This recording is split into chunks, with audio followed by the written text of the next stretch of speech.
J'ai été véritablement impacté au niveau du cerveau. Je suis rentré à la maison, je me sentais pas bien et c'est là que l'enfer a commencé. Moi, j'ai été hospitalisé à Sainte-Anne. À partir du moment où je suis sorti de mon lit, j'ai décidé que les choses ne seraient plus comme avant. Ce sont les événements de notre vie qui font qu'on crée ce qu'on a envie de créer.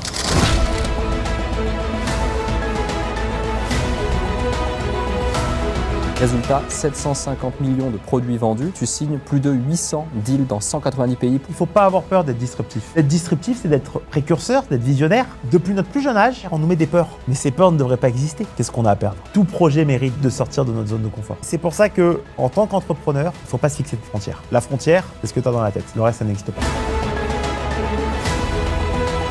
Il n'y a pas de différence entre un Américain et un Français. La différence, c'est qu'une barrière de langue. Oui, on n'a peut-être pas la même culture, mais ça reste un humain. À vous d'adapter votre produit pour que l'humain qui est en face de vous l'aime. Qu'est-ce que tu essaies de réparer à travers tout ce que tu fais aujourd'hui? C'est une psychanalyse là que tu me fais. Tu me feras pas pleurer aujourd'hui. Bonjour et bienvenue sur ce nouvel épisode du podcast Le Déclic. Encore une fois, bien accompagné, je suis avec Julian Jacob. Tu vas bien? Ça va, Alec? Au top, merci. Écoute, déjà, premier point, merci d'être là. Merci à toi de me recevoir. Super parcours, il y a énormément de choses à couvrir, énormément de choses à raconter sur toi. Entrepreneur autodidacte, sans diplôme, sans réseau d'origine, mais une détermination hors norme. Tu quittes l'école à 16 ans, à 20 ans, sans capital, tu ouvres ta première boîte dans la restauration. Tu la revendras 4 ans plus tard. Première sortie, premier succès. Tu pars ensuite aux États-Unis. Puis en 7 ans, à LA, tu signes plus de 800 deals dans 190 pays pour les plus grandes marques mondiales. On parle de McDonald's, on parle de Ferrero, on parle de Hasbro, on parle de Puma, on parle de Volkswagen. Résultat, 750 millions de produits vendus. En 2022, tu reviens en France avec une idée folle.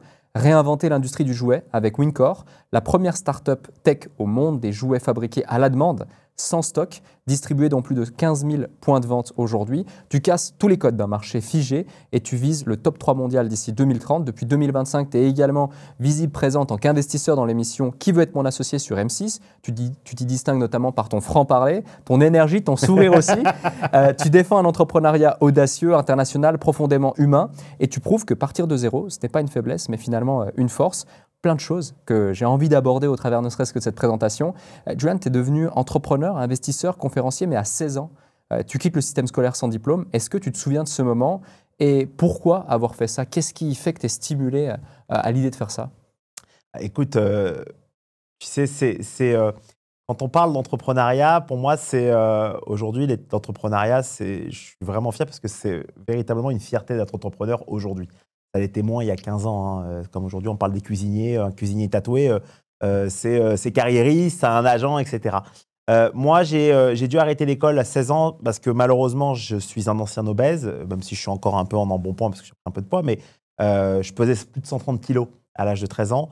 Et donc, j'ai connu l'harcèlement scolaire à l'école et ça a été très difficile. Alors moi, je ne viens pas d'un milieu d'école privée. J'ai grandi dans le 10e arrondissement, j'ai été en école publique. Je suis vraiment, si tu veux, le garçon de la rue.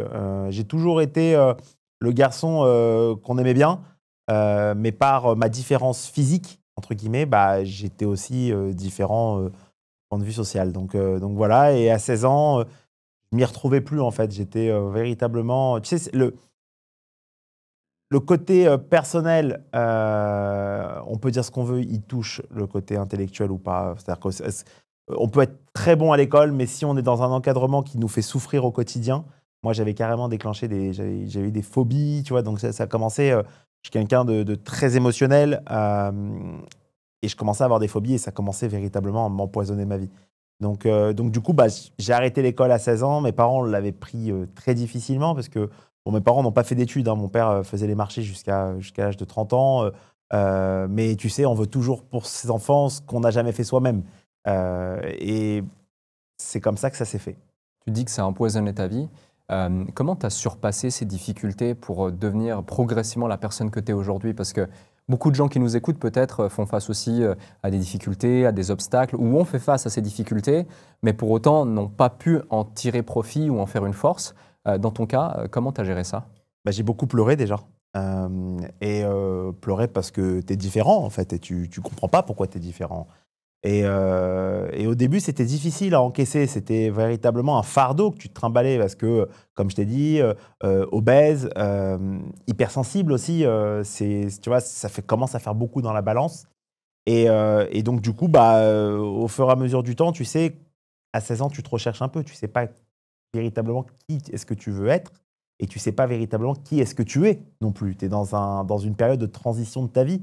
Est-ce que, enfin, qui je suis, moi je le vois encore aujourd'hui, tu vois, j'ai 35 ans, enfin 33 ans. J'ai toujours le doute de savoir si je passe derrière une chaise, tu vois, malgré que je passe plus 130 kilos. J'ai toujours en fait ce miroir que j'ai toujours cette image que je voyais dans le miroir de moi qui était très gros, en plus petite taille, tu vois, le bouboule quoi. Et ça, bah, avec le temps en fait, tu te forges, tu prends des coups, tu prends des moqueries, mais ça te permet aussi d'avancer. C'est un vrai booster. Et aujourd'hui, tu en parles librement, tu dis également que c'est un booster. À quel moment il y a peut-être un déclic qui fait que justement tu te dis j'en ai fini de subir ma vie, j'en ai fini de subir le regard des autres, le jugement, ce que pensent les gens, ce que disent les gens, peut-être même ce que je pense de moi-même et ce que je ressens, et j'ai vraiment envie d'avancer. Alors, ce que tu penses de toi-même, moi, j'aurais toujours ce regard envers moi-même. Tu vois, j'essaie toujours de me faire violence. Après, ce que le regard des autres t'importe peu. Moi, ça a été véritablement quand j'ai eu un souci de santé à l'âge de 23 ans. Et c'est là où, en fait, ma vie a défilé, malgré que ce soit très court, parce que j'avais 23 ans. Mais quand, si tu veux, tu te prends gauche-droite, et tu te prends gauche-droite parce que quand tu es né, bah, tu nais différent, parce que tu es gros. Quand tu te prends gauche-droite parce qu'à 23 ans, tu as un problème au cerveau, alors que tes copains, ils vont en boîte de nuit, que tu commences à perdre ta mobilité, quand tu commences à perdre ta motricité, quand tu commences à perdre ton autonomie. Tu vois, c'est des chocs très profonds en fait que tu prends. Et c'est là où en fait tu te rends compte véritablement, bah, déjà de la chance, mais bon, ça tout le monde le répète, oui, on a de la chance, mais c'est toujours au moment où on se retrouve face à un mur qu'on se rend compte de la chance qu'on a quand on n'était pas face au mur. Mais c'est à ce moment-là qu'en fait ta vie change. Et ce sont des cicatrices qui sont encore. Je suis encore à vif, si tu veux. Mais c'est des cicatrices que je sais que je vais porter. Et aujourd'hui, je suis très fier de les montrer. Je suis très fier de les montrer. Ça a mis beaucoup d'années pour moi d'expliquer, de parler, parce que j'étais plutôt introverti. Et aujourd'hui, tu vois, je suis plutôt même bavard. Donc, tu vois, ça comme quoi les choses évoluent. Mais c'est des choses, si tu veux, qui renforcent et qui te permettent de te lever le matin et d'essayer d'aller plus loin. Pas pour les autres, mais pour toi-même. Tu as effectivement eu un problème de santé il y a 23 ans, enfin à 23 ans, 23 donc il y a ans. 10 ans. Ouais. C'est quelque chose qui te poursuit encore aujourd'hui, en tout cas les leçons que ça t'a offert, et cette chance que d'être en bonne santé, cette chance que de pouvoir avancer. Tu peux nous en dire plus sur cette phase ? Bah ouais, écoute, c'était certainement la phase la plus horrible que j'ai connue dans ma vie, parce que tout allait bien. Et en fait, bah, tu te rends compte que tout peut tourner. Et tu sais, c'est marrant parce que aujourd'hui, je prends plus les mêmes décisions, aussi bien sur ma vie personnelle que ma vie professionnelle, que j'aurais prises il y a 15 ans. C'est plus la même vie. C'est très compliqué quand tu te retrouves à 23 ans et que tu te dis qu'en fait, bah, ça va certainement s'arrêter là. Toi qui t'imaginais à 40 ans être un chanteur à succès ou un peintre à succès ou faire des concerts. Enfin, tu te dis qu'à 23 ans, en fait, tu es face à un mur, mais que tu ne contrôles pas ou que tu ne maîtrises pas. Et c'est très difficile d'avoir le lâcher-prise. Et en fait, quand tu es face à cette situation, bah, tu es en lâcher-prise parce que tu ne contrôles plus les choses. Et donc, ça change véritablement la personne que tu es et la personne que tu seras dans le futur. Si tu as 3 leçons que tu as retenues et que tu appliques aujourd'hui au quotidien depuis, c'est quoi ? Ah bah, ne pas reporter au lendemain ce qu'on peut faire le jour même. J'ai une idée, bah, je veux être chanteur, et bah, je vais être chanteur. C'est de croire en ses rêves aussi. Et c'est un petit peu idéaliste ce que je vais te dire, mais moi je crois au miracle. Voilà. Tu considères que c'est un miracle ? Mais je Le considère fait d'avoir déjà, pu t'en sortir ? mais je considère un miracle d'être déjà en vie. Oui, tu vois, moi on me donnait, j'avais un problème de cerveau, enfin un problème, j'ai été véritablement impacté au niveau du cerveau. En tout cas, c'est un miracle que je puisse en parler comme ça aujourd'hui. Voilà. Il y a 10 ans, c'était très difficile à porter. Moi, j'ai été hospitalisé à Sainte-Anne. Tu vois, donc à 23 ans, d'être hospitalisé à Sainte-Anne, alors que tout va bien, suite à un match de boxe, c'est aussi quelque chose que j'ai jamais évoqué. Mais en fait, alors on ne sait pas si ça a été la cause ou on ne sait pas si ça a été grâce à ça que je l'ai découvert. On n'aura jamais la réponse. Mais en tout cas, suite à un match de boxe, bah, je suis rentré à la maison, je me sentais pas bien et c'est là que l'enfer a commencé. Et en fait, cette situation se reproduit au quotidien dans ton travail. Tous les jours, tu te prends des gauches-droites, tous les jours. Et heureusement, c'est ça d'être entrepreneur. Mais je n'ai plus le même dispositif de défense que je l'aurais peut-être eu il y a 10 ans. Complètement. Et justement, à l'âge de 20 ans, donc tu ouvres ton premier restaurant. Qu'est-ce qui fait que tu te lances dans l'entrepreneuriat? Parce qu'à 16 ans, tu décides de sortir du système. Qu'est-ce que tu fais ensuite? Et puis, pourquoi l'entrepreneuriat? Est-ce qu'il y a un moment spécifique, un déclic peut-être, qui fait que tu te dis l'entrepreneuriat, c'est fait pour moi? Non, tu sais, à 16 ans, moi, j'ai arrêté l'école. Après, j'ai enchaîné plein de petits boulots. Encore une fois, tu te recherches. Tu ne sais pas véritablement qui est-ce que tu veux être. Mais je pense qu'on continue tout. En fait, je pense qu'on se recherche toute notre vie. Après, la période la plus excitante, c'est quand on commence à comprendre qui est-ce qu'on est véritablement. Mais ça, je pense qu'à nos âges, on est encore en travail, tu vois. À 16 ans, j'ai arrêté l'école parce que, encore une fois, je ne m'y retrouvais pas du tout dans le système scolaire. On m'a mis en cours d'allemand parce qu'il n'y avait plus de place en anglais. J'aimais pas l'histoire géo, j'aimais pas le SVT, j'aimais pas la chimie. Mais par contre, j'adorais apprendre. Tu vois, j'adorais apprendre, mais en fait, je me disais, putain, mais je vais jamais reproduire. Ça va. Enfin, si je suis à la rue demain matin, je vais pas réussir à manger parce que je sais faire ou je sais disséquer une grenouille ou une souris, tu vois. En fait, je pense que c'est ça qu'il faut se mettre dans la tête. Et quand j'ai arrêté l'école à l'âge de 16 ans, bah, je te dis, j'ai enchaîné plein de petits boulots, mais ça, c'est une grande école. Parce que les petits boulots, c'est de l'improvisation. Et l'improvisation, bah, c'est ce que tu vis au quotidien. Quand tu travailles dans un restaurant et que tu arrives et que ton plat il est froid et qu'il n'y a pas de place ou qu'il y a un problème et que tu dois être souriant, tu dois dégager de l'empathie, tu dois comprendre que la personne qui est en face de toi, elle est là pour passer un bon moment. Bah, ça, c'est quelque chose que tu reproduis au quotidien. Après, ça rentre dans ta personnalité. Tu vois. C'est le service. Et quand j'ai enchaîné donc, tous les petits boulots, j'ai eu une opportunité et j'avais deux choix. C'était soit de continuer les petits boulots, soit de me mettre en danger. Ce que j'ai fait, parce que mon premier restaurant, c'était l'immobilier commercial. Je me suis endetté. Alors, c'est peut-être pas des milliards, c'est peut-être pas des centaines de millions, c'est peut-être pas des millions tout court.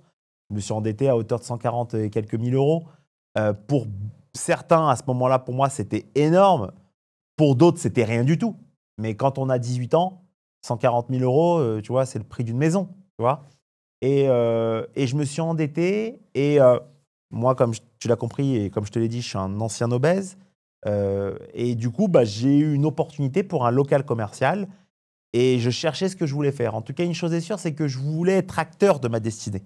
Tu vois, je ne voulais pas être dépendant des autres. Moi, je me suis tapé les allers-retours en scooter pour aller déposer des clés alors qu'il faisait 3 degrés dehors, tu vois, en chemise. J'ai galéré, mais je ne dis pas ça pour me lancer des fleurs. J'ai galéré comme toute personne doit galérer dans sa vie parce que ça renforce. Tu vois, et ça te donne faim et ça te permet aussi d'apprécier les réussites que tu as par la suite. Je ne parle pas d'argent, je parle de réussite, de conquête, d'achievement, tu vois, de choses que tu as réussi à faire. Et donc, j'ai eu cette opportunité de local commercial. J'ai ouvert à ce moment-là mon premier local de restauration rapide, qui était une pizzeria. Et à ce moment-là, il y avait la grande tendance des restaurants, de la restauration rapide. Hein, tu sais, à ce moment-là, il y avait des restaurants qui ouvraient partout dans toutes les rues. Et j'ai eu une opportunité d'aller là-dedans parce que tout simplement, c'était la seule chose. Enfin, on est tous des bons, plus ou moins bons cuisiniers. Et puis bon, je suis rentré là-dedans et j'ai beaucoup aimé. Mais une chose est sûre, c'est que je voulais être au contact des gens. J'avais besoin d'être au contact des gens. Tu vois ce que je veux dire? Et tu sais, quand tu es restaurateur et qu'on vient dans ton restaurant, on te regarde comme si tu étais Dieu. Et ça, c'est un truc que je me rappellerai toute ma vie. C'est que les gens venaient me voir et j'étais l'homme de la situation. Et les gens m'adoraient et je m'occupais d'eux et j'étais heureux de leur faire plaisir. Et ça, aujourd'hui, je le vois même dans mon métier que je fais aujourd'hui, c'est toujours être au contact et au service de la personne que tu as en face de toi. C'est quoi les premières claques dans l'entrepreneuriat pour toi? Alors, les premières claques dans l'entrepreneuriat, encore une fois, moi, je suis très jeune, donc j'ai encore beaucoup de leçons certainement à prendre.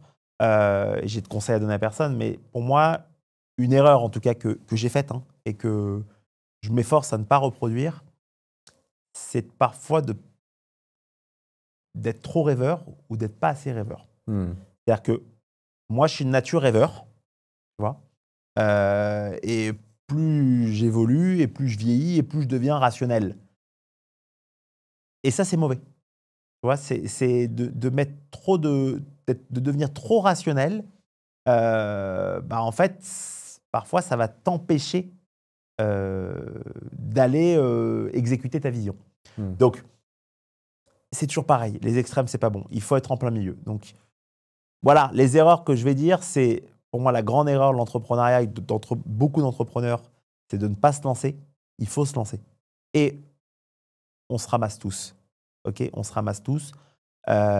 Aujourd'hui, moi, on parle de ce que j'ai réussi à faire, mais on va éviter aussi de parler des 3500 portes que je me suis pris dans la tronche, parce que ça ne s'est pas fait du jour au lendemain. On va éviter des rendez-vous où j'arrive et il n'y a personne. On va éviter de parler des cloques dans les pieds que j'ai eu en marchant pendant, 3 heures avec des chaussures hyper serrées. Tu vois, mais il faut aussi en parler de ça. Et ça, je pense que c'est très important de comprendre qu'on est tous passés et qu'on continuera de passer par ces moments qui sont très importants. Complètement. Et justement, tu parles de rêver. Tu dis que pendant longtemps, tu étais un grand rêveur, tu l'es de moins en moins. Et est-ce que quand l'activité fonctionne, tu prends la décision de tout vendre et de partir seul aux États-Unis alors que tu parles pas l'anglais ou à peine l'anglais? Pas du tout. C'est fait typiquement. allemand, pas du tout. Pourquoi tu le fais ça? Pourquoi tu fais ça? Et est-ce que c'est ça justement, oser rêver et oser tout plaquer pour suivre une destinée ou en tout cas un objectif? Alors, c'est très drôle, mais moi, je suis parti aux États-Unis pas parce que je l'ai voulu, parce qu'on me l'a imposé. Mais qui me l'a imposé, c'est la vie. Que j'ai vendu mes restaurants parce que j'ai eu mon problème de cerveau. Donc, comme j'ai commencé à perdre ma motricité, j'ai été hospitalisé et donc, du coup, je ne pouvais plus exercer. Donc, je me suis retrouvé, on m'avait proposé de prendre une carte handicapée que j'ai refusé de prendre parce que je ne voulais pas rentrer dans l'assistanat. Et je me souviens même avoir, je ne sais pas combien de tickets restaurants que je n'avais pas pu mettre en encaissement. Et j'avais dépassé la date, etc. J'avais écrit un courrier en disant voilà, je suis désolé, j'ai pas pu. Et j'étais tombé sur des personnes très gentilles qui m'avaient payé mes tickets restaurants qui étaient expirés depuis bien longtemps. C'est des souvenirs, tu sais, qui reviennent à la surface. Je suis parti aux États-Unis suite à mon problème de tête. Et quand tu es confronté à cette situation, qu'est-ce que tu te dis? La première chose que tu te dis oh, je vais peut-être y passer. C'est con, j'aurais bien voulu partir aux États-Unis avant. Tu sais, tu te mets en tête en fait tout ce que tu aurais voulu faire mais que tu n'as pas fait. Et la seule chose que je me suis dit, c'est si je m'en sors, je m'en vais. Parce que en même temps, à la suite de ça, j'ai eu une rupture amoureuse. Moi, je suis resté très longtemps avec une personne pendant presque 10 ans. Donc, tu vois, 7 ans et demi, 8 ans. Donc, problème cérébral, rupture amoureuse, tu vois. À 23 ou 24 ans, ça fait beaucoup. Tu vois ce que je veux dire, 8 ans de relation à 23 ans, c'est une bonne partie de ta vie. Et tu sais, quand tu es dans une situation où tu touches vraiment le fond, en fait, tu te dis quoi? J'ai rien à perdre. Rien à perdre, c'est tout à gagner. Ou en fait, tu fais tout ce que tu avais voulu faire, mais que tu n'avais pas osé faire. Et c'est à ce moment-là que je suis parti aux États-Unis. Et que j'ai dit, je pars le plus loin possible, comme certaines personnes vont partir au Brésil ou vont s'expatrier. Mais aujourd'hui, tu vois, je serais certainement pas parti si j'avais pas eu mon problème de tête. Tu vois ce que je veux dire? Donc, c'est pour ça que je te parle de tout à l'heure, de te dire que je prends les choses du bon côté, puisqu'en fait, quand il y a quelque chose qui se produit, c'est qu'il y a toujours quelque chose de mieux qui nous attend derrière. En tout cas, j'en suis convaincu. Tu dis, je vends mes restaurants. Donc, c'est-à-dire qu'en 3 ans, tu arrives à créer plusieurs restaurants. Combien? 2 plus 1 en ouverture, 3. 3. Et tu arrives à les vendre à un bon prix? Non, j'arrive à vendre un bon prix. Tout est relatif. Ça me permettait de payer mes crédits. Okay. Moi, j'avais des crédits. Mon premier crédit, un deuxième crédit, troisième financement. Tu sais, à l'époque, c'était la grande tendance du commerce hôtellerie et restauration, ce qu'on appelle le CHR. Et donc, les banques finançaient beaucoup Dès que tu voulais ouvrir un projet de sandwicherie ou de restauration, c'était à ce moment-là où il y a eu tous les locaux commerciaux, tu sais, qui étaient des magasins de vêtements, ils sont devenus des sandwicheries, etc. Donc, pour répondre à ta question, ça m'a permis de gagner un petit peu d'argent. En tout cas, à 23 ans, j'étais très content. J'étais surtout très content de pouvoir payer les banques, parce que j'avais peur, alors même si tu es assuré quand tu prends un crédit pour ce genre de choses, c'était la première chose que ma banque m'a dit, mais ne vous inquiétez pas, vous êtes assuré, ça fait partie de l'histoire quand vous prenez un financement, vous êtes assuré si vous avez un accident, un problème de santé. Mais 3 ans, je ne pensais pas du tout à ça. Moi, je voulais rembourser ma banque et je voulais passer à autre chose, tu vois, et faire tout ce que j'avais voulu faire, mais que je n'avais pas eu le cran de faire. Justement, tu arrives aux États-Unis, donc tu as un petit peu d'argent de côté, tu as plein de rêves en tête, tu es aux États-Unis pour la première fois. Qu'est-ce que tu fais? La première chose que je fais, c'est que déjà, je comprends rien à la langue. Je suis très mauvais pour les langues en plus, mais vraiment très mauvais. Je me suis tapé plusieurs années d'allemand, je ne sais toujours pas comment on dit bonjour, comment ça va. Et j'arrive aux États-Unis et je ne comprends vraiment rien. En plus, tu sais, les Américains, c'est pas les Anglais. Ils mangent leurs mots et ils t'attendent pas. Donc, j'arrive, je suis complètement déboussolé. Et la première chose que je fais, c'est que je m'inscris dans une école d'anglais à Santa Monica, sur la 2e et la 3e avenue. Une toute petite école d'anglais, mais le problème cas, c'est que c'était une école, tu sais, le cursus scolaire avait déjà commencé. Donc, je rentre dans l'école, je commence à utiliser Google Traduction. À l'époque, il n'y avait pas ChatGPT. Et je commence à expliquer que je vais faire des cours d'anglais, etc. La personne me dit que le cursus avait déjà commencé, mais qu'il y avait des cours disponibles le matin très tôt. C'est tout ce qui était pour les expatriés, tu sais. Et le soir très tard. Donc, j'allais tous les matins. Ma professeure s'appelait Rachel. Et je me suis inscrit. Ça m'avait coûté une fortune. C'était très, très cher à Los Angeles. Les cours, c'est vraiment très, très cher. Mais tu sais, je m'en foutais. C'est-à-dire que j'ai dit, je veux apprendre l'anglais. C'était devenu une obsession dans ma tête de me dire, c'est pas possible, quoi. Tous ces gens-là, je peux pas leur parler. Et je me souviens, j'allais à l'école le matin. Quand je dis le matin, c'était jusqu'à 13h, entre guillemets, et que ça s'arrêtait de 13h30 jusqu'à 17h30. Et après, c'était ce qu'on appelle les cours du soir, parce qu'à Los Angeles, les gens se couchent très tôt. À 17h30, tu dînes et à 19h, tu es au lit, quoi. Donc, ils appelaient ça les cours du soir. Et donc, je faisais des cours et j'étais devenu fou de ça. C'était devenu une obsession de pouvoir, en tout cas, de me faire comprendre. Et à ce moment-là, tu veux déjà développer un business aux États-Unis ou juste tu es sur le territoire, tu te dis j'y suis, génial, il faut que je parle anglais. Pourquoi tu t'y installes? Alors, à la base, moi, quand je suis parti, je ne suis pas du tout parti dans l'optique de démarrer une aventure entrepreneuriale. Je suis parti, encore une fois, de me dire, j'ai toujours eu envie de faire un voyage comme ça, tu sais, de partir à l'autre bout du monde, de voir si tu es véritablement en mesure de t'assister et d'apprendre l'anglais. Donc, au début, je suis parti, j'avais pas du tout créé ma première société. Et c'est une fois arrivé sur place et être resté, la première fois, je suis resté 3 mois. Je suis revenu, j'avais fait mon premier cursus d'anglais. Je suis revenu en France et je suis reparti. Et c'est à ce moment-là que j'ai créé ma première société de consulting en propriété intellectuelle. Mais tu sais, ça me fait rire. Aujourd'hui, on dit une société de consulting. Mais là-bas, c'est une LLC. Tu ouvres une société, c'est comme si tu allais à la poste et que tu allais envoyer un chronopost. Donc, tu as ouvert une société, tu as un registre de commerce, entre guillemets. C'est très facile là-bas d'ouvrir une société. Et on dit consulting parce qu'on ne sait pas trop ce qu'on va dire. Donc, comme je n'allais pas dire que j'allais vendre certainement des vêtements ou vendre, peut-être ouvrir une pizzeria, j'ai dit, j'ouvre une société de consulting. Et maintenant, c'est branché de dire du consulting. Mais moi, j'ai ouvert ça parce que là-bas, le banquier, enfin le comptable local m'a dit, ça s'appelle du consulting. J'ai dit, j'ouvre du consulting. Et voilà, c'est comme ça que ça s'est fait. Et comment après on arrive à faire un deal avec Hasbro, McDonald's, Ferrero, etc. Comment ça se passe et qu'est-ce que tu fais avec ça? Est-ce qu'il y a un déclic à un moment donné où tu vois quelque chose que les autres n'ont pas vu? Non, je pense qu'il n'y a pas… J'ai pas vu quelque chose… Enfin, j'ai pas inventé la poudre à canon. Tu sais, il y a quelque chose que je répète sans cesse, mais on est français. Et ça aide beaucoup. On s'en rend pas compte. Mais quand tu arrives aux États-Unis et que tu es français, ça ouvre beaucoup, beaucoup, beaucoup d'opportunités. Parce qu'on a quand même une jolie réputation à l'international, parce que les gens nous considèrent comme des gens élégants, parce qu'ils savent qu'on est un peuple très généreux, etc. Donc ça joue beaucoup, et malgré ce qu'on peut penser. Et donc, ma vie n'a été faite que de rencontres, entre guillemets. Ma jeune carrière professionnelle n'a été faite que de rencontres. Et tu rencontres une personne et tu regardes et tu te rends compte qu'il y a une opportunité. Et en fait, c'était comme d'être rapporteur d'affaires et de présenter une personne à une autre. En l'occurrence, dans ce cas-là, c'était de la propriété intellectuelle. Moi, j'y connaissais rien. Mais c'était un domaine qui m'avait passionné. Parce que quand j'avais fait ma pizzeria, j'ai commencé à me renseigner pour créer une franchise. J'ai commencé à regarder, à dire waouh, mon rêve, ce serait d'avoir une marque comme Domino's Pizza ou comme Pizza Hut. Et donc, tu commences à te renseigner sur comment la franchise fonctionne. Sauf que la franchise, c'est d'ouvrir des points de vente avec une marque. Et la licence, c'est de fabriquer des produits avec une marque. Donc, la franchise, ça nécessite beaucoup d'argent. La licence, beaucoup moins.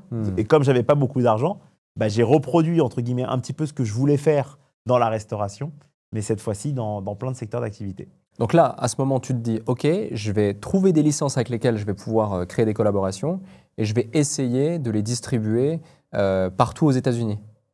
Ah ouais, c'est pas fait comme ça. C'est qu'en fait, tu rencontres des studios. Ouais. En l'occurrence, c'est la propriété intellectuelle. C'est de là d'où tout part.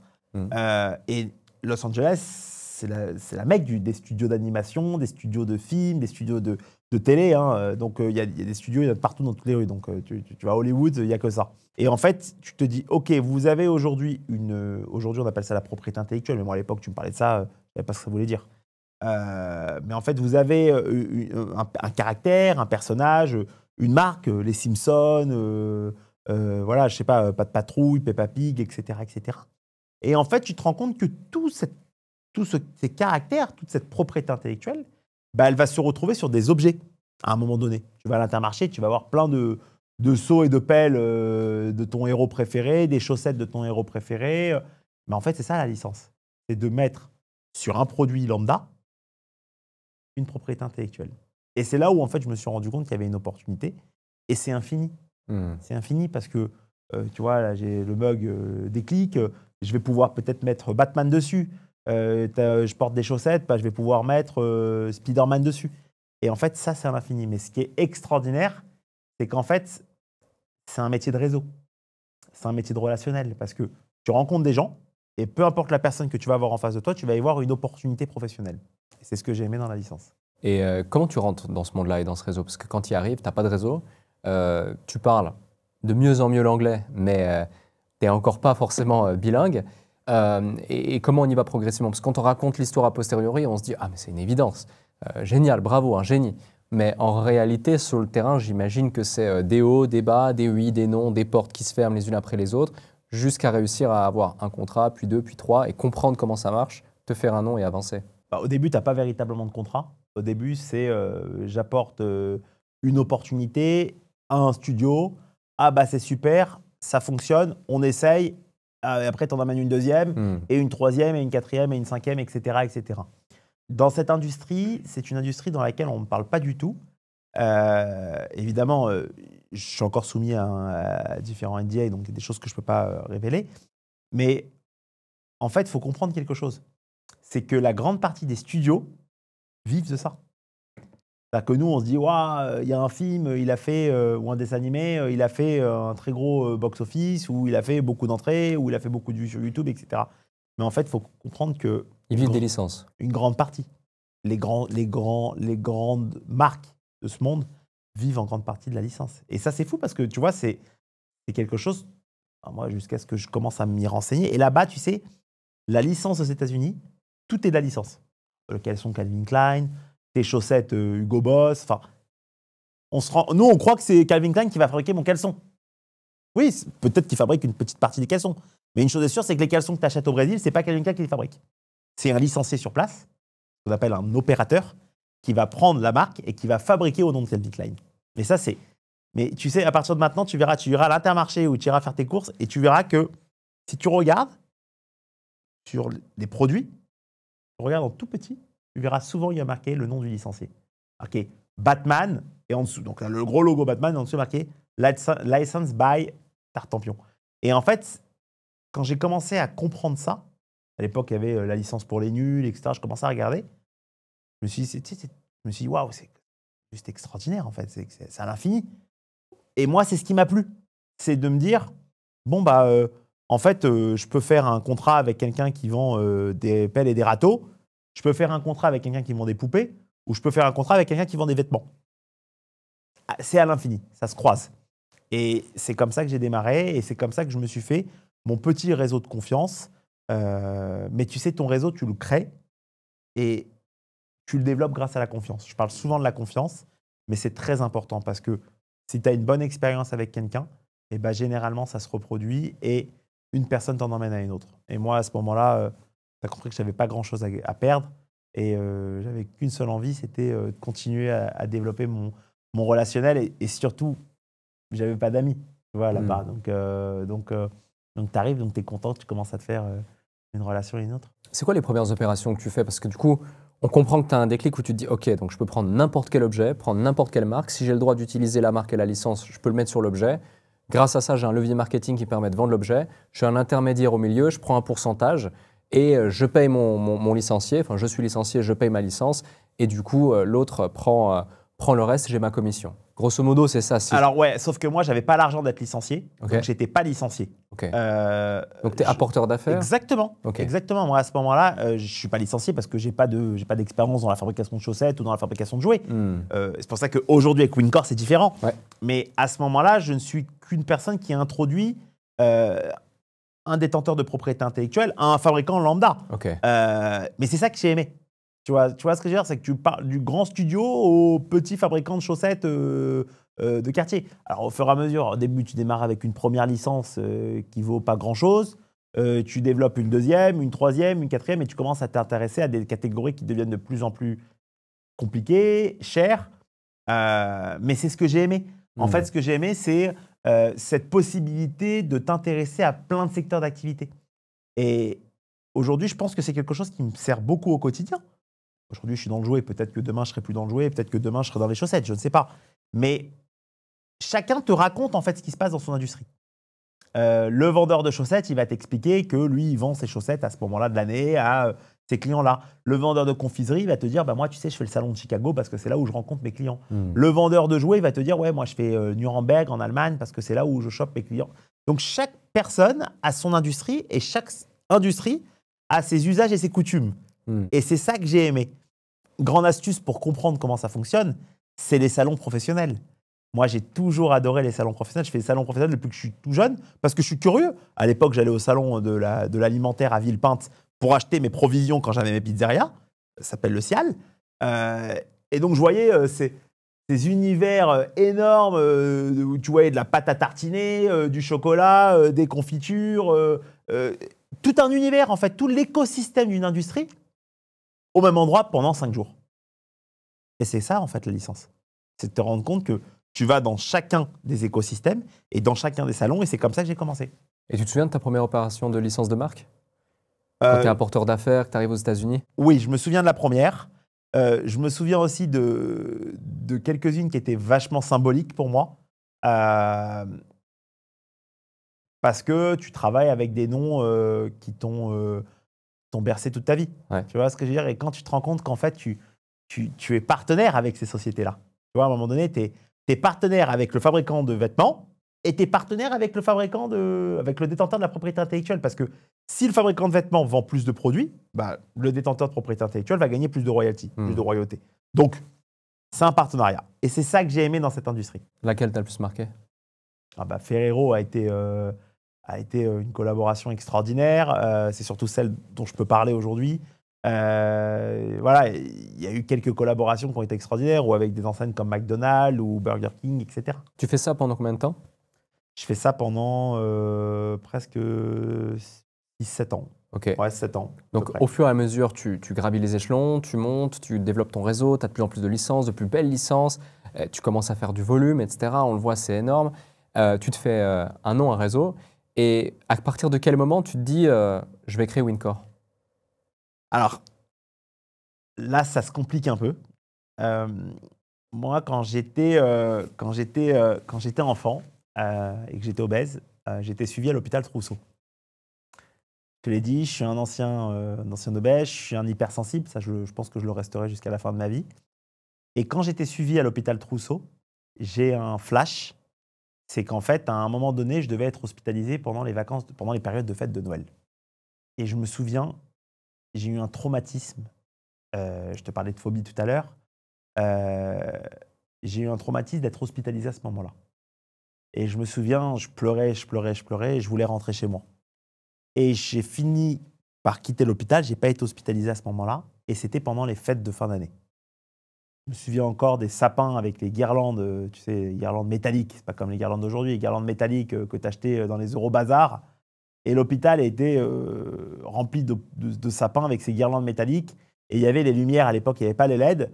Je voyais les chambres allumées avec des lumières très jaunes. Tu vois, c'est des flashs que toute ma vie, je garderai. Et je regardais ces fenêtres et je me disais, waouh, en fait, toutes ces fenêtres allumées, un peu comme quand tu passes devant un hôtel, tu sais, putain, fenêtre allumée, il est rempli l'hôtel. Et moi, je voyais ces chambres, en fait, ces lumières allumées, et je me disais, waouh, toutes ces chambres, c'est les enfants qui sont dedans. Et en fait, moi, je devais être hospitalisé, donc ça a eu un effet de miroir sur moi. Et je suis rentré chez moi et je me suis senti tellement chanceux, mais en même temps impuissant. Me dire, putain, tous ces gosses, ils vont passer Noël là-bas, quoi. C'est difficile. Tu vois, c'est des choses que tu peux pas oublier, surtout quand tu es enfant. Et de la façon dont j'avais de le rendre, c'était de me dire, qu'est-ce qui pourrait leur enlever le chagrin, entre guillemets, ou leur faire oublier, c'est de leur faire livrer des cadeaux. C'est Noël. Et donc, je me souviens, j'étais jeune, j'avais été acheter quelques cadeaux avec mes économies. On parle de 4 jouets, tu vois, que j'avais été déposé à ce moment-là. Et j'étais vraiment chanceux. J'étais content de rentrer chez moi. Bon, je pesais, je te dis, 130 kilos. Peut-être pas à ce moment-là, j'étais peut-être un peu plus jeune que 13 ans. Et c'est une image qui est toujours restée en moi. De me dire, en fait, peut-être que pendant 5 minutes ou peut-être que pendant 2 minutes, le chagrin de ces enfants a été oublié. Ou du moins mis sur le côté. Et à la suite de ça, quand j'ai vieilli, quand j'ai grandi, j'ai commencé à faire des donations beaucoup plus importantes avec mes économies dans les hôpitaux pour enfants malades. Aujourd'hui, elles commencent à être diffusées, ces vidéos. Mais c'est des vidéos, tu peux trouver des vidéos de moi quand je le faisais il y a 10 ans. Il y a 10 ans, j'étais même pas encore dans la licence, j'étais encore dans les restaurants. Et j'avais jamais voulu les diffuser. Jamais. Parce que ça faisait partie de mon jardin secret. Et un jour, j'ai rencontré quelqu'un et on parlait de ci, de ça. Et cette personne me dit, mais pourquoi tu ne les diffuses pas, ces vidéos? Il n'y avait pas à ce moment-là Instagram, c'était encore à l'époque de Facebook, etc. Je dis, non, mais bon, enfin, déjà, de un, je vais paraître ridicule. Et de deux, c'est mon jardin secret. Et cette personne me dit, tu sais, t'es bête. Parce que parfois, les gens n'osent pas faire les choses par pudeur. Et le fait de le montrer que tu fais ça, bah, ça va certainement inciter d'autres personnes à faire pareil. Et ça, c'est récemment que j'ai commencé à diffuser les vidéos de mes donations pour enfants. Mais ces vidéos, tu peux me voir, j'étais beaucoup plus mince à ce moment-là. J'avais 10 ans de moins, presque. Et je le faisais de partout dans le monde. Quand je dis partout dans le monde, je le faisais en France, après je l'ai fait aux États-Unis, etc. Et donc, ces jouets avaient pour moi une connotation très forte. Ça avait une connotation d'oubli ou c'était vraiment... tu vois, moi, quand je vois un jouet aujourd'hui, ça me dégage quelque chose de très fort dans mon corps. Mais certainement dû à mon passé, certainement à mon passé d'hypersensible, à mon passé d'obèse, à tous ces souvenirs qui reviennent à la surface, tu vois, à tout ça qui sont des cicatrices. Et c'est pour ça que je me suis vraiment passionné à cette industrie. Je m'y suis passionné. Alors, c'est une industrie qui est très compliquée. C'est une des industries les plus difficiles au monde par rapport aux normes, par rapport à tout ce qui concerne les saisons, par rapport à phénomène de mode. Tu travailles avec des enfants. Les marges sont très faibles. Tu vois, donc je ne sais pas si toute ma vie, je resterai dans le jouet. Ce serait de mentir. Mais en tout cas, c'était quelque chose que j'avais envie de faire. Et c'était une industrie à laquelle je m'étais énormément intéressé. Et dans la propriété intellectuelle, une grande partie de la propriété intellectuelle, c'est le jouet. Donc c'est marrant, c'est comme si en fait mon passé m'avait rattrapé. Et du coup, bah, quand j'ai décidé de lancer Wincor, je voulais absolument fabriquer du jouet, mais je ne voulais pas fabriquer du jouet. Je voulais fabriquer du souvenir. Je voulais fabriquer de l'émotion. Je voulais fabriquer, en tout cas, je voulais essayer de reproduire la même émotion que moi j'avais, pas quand je recevais mes jouets, mais que quand je les offrais. Voilà comment Wincor est né. Et c'est la signification de Wincor. Wincor veut dire ça. Aujourd'hui, on l'appelait WYN, mais à la base, c'est gagner. Mais c'est gagner quoi? C'est gagner contre ces mal-être, contre ces mots. Complètement, et c'est finalement une mission de vie, le jouet, et tu vas cumuler ton passé et la maîtrise du marché sur lequel tu étais pour développer Wincor. Et Wincor, à ce moment-là, et encore aujourd'hui, se développe sur un modèle complètement différent des autres. Tu l'évoques, c'est un marché compliqué, très concurrentiel, avec des marges faibles. Pour autant, lorsque tu te lances face à ces mastodontes qui sont déjà présents, tu n'as pas forcément des millions ou des milliards à Pas investir. du tout. Donc, à quel moment tu vas trouver un modèle dans lequel toi, tu vas pouvoir faire tes premiers pas dans cette industrie, tirer typiquement profit du marché, mais en même temps capitaliser non pas sur tes forces, mais tes faiblesses, et trouver des solutions. Un exemple concret avec le fait de faire un système d'avant-vente. Donc les gens payent, ensuite tu produis. C'est complètement différent de ce que la plupart des acteurs font, tu étais le premier à le faire. À quel moment tu as cette idée? Quel est le modèle de Wincor? Et est-ce que tout de suite tu te lances dans cette dynamique ou est-ce que c'est quelque chose qui est venu après coup? Alors, pas du tout. Tu sais, moi, quand je suis rentré, quand j'ai décidé de créer Wincor, je suis rentré à la maison. Et à ce moment-là, je dis à ma compagne, tu sais quoi, je vais lancer une boîte de jouets. Et je sais, c'était comme si c'était quelque chose qui m'appelait depuis longtemps, mais j'avais pas fait d'études de marché. J'avais rien. Écoute, tu sais, c'est pour ça qu'aujourd'hui, ça me fait rire quand on me dit, ouais, faites un business plan. Est-ce que vous avez fait une étude de marché? Est-ce que vous avez fait une étude de marché concurrentielle? On me parle. Ah non, mais excuse-moi, hein, ça c'est des discussions de banquier, ça. Tu vois, c'est un entrepreneur. Oui, évidemment, tu vas pas te lancer dans commercialisation de Minitel, mais à un moment donné, qu'est-ce qu'ils te disent tes tripes? Est-ce qu'ils te disent que tu dois y aller ou pas? S'ils disent que tu dois pas y aller, n'y va pas. Mais si tes tripes ils te disent vas-y, il faut y aller. L'instinct. Bien sûr, l'instinct. Tu crois que quand Google s'est lancé, on s'est pas foutu de sa gueule? Tu crois que quand Amazon s'est lancé derrière son bureau, à la base c'était de la vente de livres, on s'est pas foutu de lui? Je redoute les moments où ces gens-là ont décidé de se lancer. Mais à un moment donné, tu t'adaptes. Et moi, quand j'ai lancé Wincor, j'ai dit bon, bah, je vais lancer une boîte dans le jouet. Je vais commencer à fabriquer du jouet. Au début, je voulais même pas faire de la licence. J'ai dit bon, je vais fabriquer des jouets, etc. Je vais faire comme un importateur, distributeur, etc. Sauf qu'au fur et à mesure, bah, je me suis rendu compte de comment fonctionnaient les gens. Ok, bah, comment vous fonctionnez? Bah, alors, tout le monde va à gauche. Bon, bah, moi, si je vais à gauche aussi, je vais certainement me ramasser. Mon concurrent, il fait 5 milliards, ou l'autre concurrent, il fait 20 milliards, ou l'autre concurrent, il fait 30 milliards. Je vais arriver quoi? Avec mes cents dans la poche et te dire ok, j'ai plein de rêves en tête. À un moment donné, il faut aussi être rationnel. Et donc, j'ai dit bah, ils vont tous à gauche, moi, je vais à la droite. Mais comment ça? Bah, ça veut dire qu'en fait, eux, ils font fabriquer des milliards d'inventaires. Bah, moi, je vais fabriquer sans inventaire. Mais pourquoi? Bah, parce que je vais présenter, je vais vendre, je vais prévendre, je vais faire de la précommande. Et en fait, si tu veux, j'ai essayé d'assembler tout ce que j'ai pu voir dans plein d'autres industries. Tu vois, aux États-Unis, on parle beaucoup de Kickstarter, de la précommande, des gens qui veulent se lancer, etc. Et j'ai dit, bon, bah, je vais le faire dans le jouet. Au même titre que demain, peut-être que je vais me lancer dans l'eau. Et je vais essayer de faire quelque chose de différent. Je pense qu'il ne faut pas avoir peur d'être disruptif. Je pense que d'être disruptif, c'est d'être précurseur, d'être visionnaire. Et encore une fois, je ne sais pas où Wincor va aller. Moi, j'ai des ambitions. J'espère être là où je voudrais être. Mais je ne sais pas. Par contre, une chose est sûre, la chose que je sais, c'est que j'avance. J'avance et je vais me donner tous les moyens possibles pour y arriver et pour être là où je voudrais être. Cet état d'esprit contrarien et disruptif que tu as eu, que tu as encore aujourd'hui, mais que la plupart des gens n'ont pas forcément naturellement, est-ce que tu l'as toujours eu? Est-ce qu'il y a une méthode de pensée, une façon de voir les choses qui pourrait aider celles et ceux qui nous écoutent? Parce que quand tu racontes l'histoire comme ça fait sens. Tu te dis, mais attends, je ne vais pas me heurter à des mastodontes qui font des milliards. Moi, j'ai quelques cents dans mes poches, c'est impossible. Donc, la précommande, ça peut être une solution. Qui plus est au début, et je ne sais pas si c'est encore le cas aujourd'hui, mais c'est surtout de la précommande B2B, où ce sera des distributeurs, et du coup, ça te permet tout de suite d'avoir de gros chèques, de gros stocks, et de pouvoir diffuser beaucoup plus massivement. Mais encore une fois, quand on raconte l'histoire, c'est logique, mais quand on le vit réellement, ce processus, combien de temps il prend, comment tu vois la chose à ce moment-là? Est-ce que peut-être même tu es découragé? Tu te dis en fait non, c'est pas la meilleure des idées, je vais retourner faire mes licences, ou tout de suite tu comprends la chose? N'oublie pas ce que je t'ai dit tout à l'heure. Je t'ai dit que quand j'ai eu mon accident cérébral, à partir de ce moment-là, à partir du moment où je suis sorti de mon lit, j'ai décidé que les choses ne seraient plus comme avant. Et c'est pour ça que je te disais tout à l'heure, peut-être que si j'avais eu mon accident, j'avais pas eu mon accident, bah, peut-être que je n'aurais pas lancé Wincor. Ouais. Tu ne serais même pas allé aux États-Unis. Oui, je ne serais pas parti aux États-Unis et je serais. Voilà, ce sont les événements de notre vie qui font qu'on crée ce qu'on a envie de créer. Moi, je me suis mis dans ma tête aujourd'hui que je ferai tout ce que j'ai envie de faire. Dans la mesure du possible, évidemment. Mais aujourd'hui, je vends du jouet, ça a un message. Moi, ça a aussi un message parce que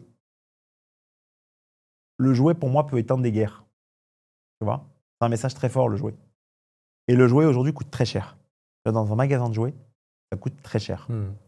À chaque fois que je vais faire mes donations pour les jouets, je vois tous ces parents avec les enfants, parce que c'est souvent pendant les fêtes de Noël. Et tu sais, comme un enfant, il a envie de tout prendre. Et les parents ne peuvent pas tout prendre. Et ça me fait rire parce qu'il y a plein de moments où je me retrouve à la caisse et je vois la petite fille qui prend le jouet et la maman ou le papa qui repose l'autre jouet à côté. Et je ne peux pas m'empêcher de prendre le jouet et de l'offrir. Je ne peux pas m'empêcher de faire ça. C'est pas possible. Je me suis lancé dans le jouet parce que j'avais envie d'aller plus loin. Et c'est pour ça que je te dis, je ne vends pas du jouet. Moi, quand je développe un produit avec mes équipes, j'essaie de m'imaginer l'émotion que ça va pouvoir offrir à la famille. J'essaie de m'imaginer tous ces souvenirs qui vont être créés. Ça arrive très souvent dans des chambres où il y a des enfants qui sont en très bonne santé, avec une famille très heureuse, mais ça arrive aussi parfois dans des endroits où malheureusement c'est un peu plus sombre. Et donc c'est ce que j'ai essayé de reproduire en me lançant dans le jouet. Après, le modèle économique, encore une fois, je n'ai pas fait d'études de marché. J'ai fait ce qui me semblait logique et j'ai aussi fait ce que je pouvais faire. Après, ça a fonctionné. Tant mieux. Mais ça aurait pu ne pas fonctionner. Ça pourrait très bien ne plus fonctionner demain. Aujourd'hui, on parle des tarifs de Trump. Moi, j'en suis grandement impacté. Donc, il va falloir pivoter. Mais c'est aussi ça qui est excitant. C'est de continuer à faire ça, mais de pouvoir offrir d'autres solutions à tes clients dans l'intérêt du consommateur, dans l'intérêt de la famille. On ne vend pas du jouet, on vend de l'émotion. Et ça, c'est très important. Je rebondis sur un point. Il y a un élément qui décrit très bien Wincor, c'est que c'est aussi un monstre d'agilité. Que ce soit dans la production, dans la conception 3D, dans la livraison, dans la logistique.